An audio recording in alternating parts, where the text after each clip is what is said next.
Hey guys, in this video I will show you how you can fix infinite loading screen on GTA 5.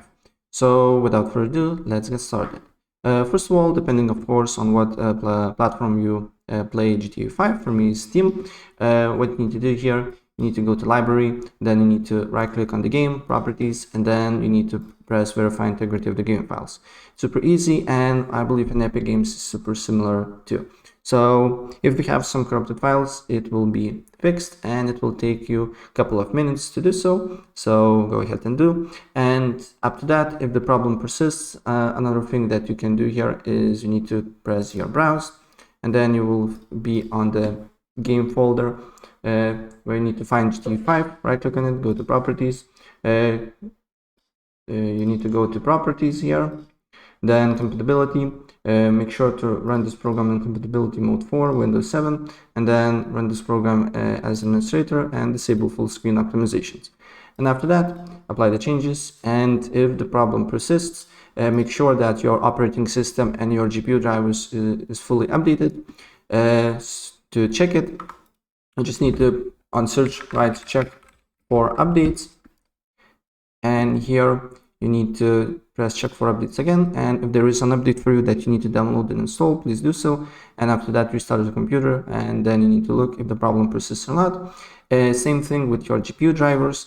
Go to device manager, and then you need to look for display adapters. Right click on your GPU, update driver, search automatically for drivers, and then you need to install latest drivers if there is some.